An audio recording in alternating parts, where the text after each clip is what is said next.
guys, pwedeng magtanong kasi mula nung nalipat kami dito sa Taoyuan, true bank na kasi yung aking sahod. So hindi na ako pumipirma sa salary sheet, 'di ba? Doon kasi sa Sanchong, every time na sumasahod ako is pumipirma ako. Pero dito, since nandito na kami, true bank na yung aking sahod. Ngayon, 2 beses na ako nakasahod dito ng true bank.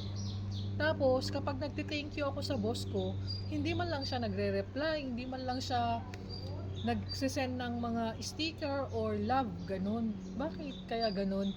Samantalang lahat ng naging employer ko, kasi dun sa Nanggang, every time na isinesend yung aking salary sa bangko, is pag nagte-thank you ako, nagre-reply yun ng, "You're welcome, Ali." Ganun sila. Pero dito sa 2 months employer ko na may cancer dito sa may Tucheng naman, true bank din yung aking sahod. Kapag nagte-thank you ako, nagre-reply sila ng, "Welcome, Ali."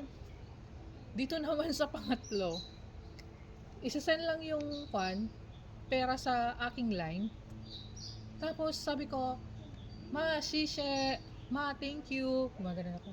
Walang reply kahit sin lang ako. Bakit gano'n?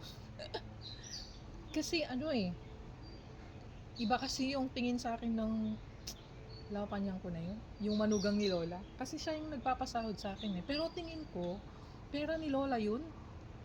Siya lang yung humahawak kasi siya yung pinakapanganay eh. 3 kasi yung anak ni Lola na lalaki dito sa Taipei. Yung Sanchong ang pinaka-boss ko. Siya yung nakapangalan sa kontrata. Tapos itong nasa bundok is pangalawang matanda.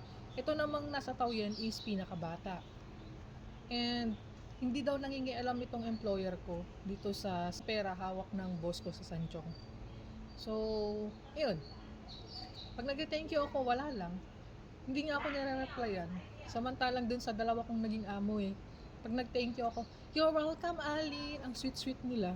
Samantalang dito, hindi iba.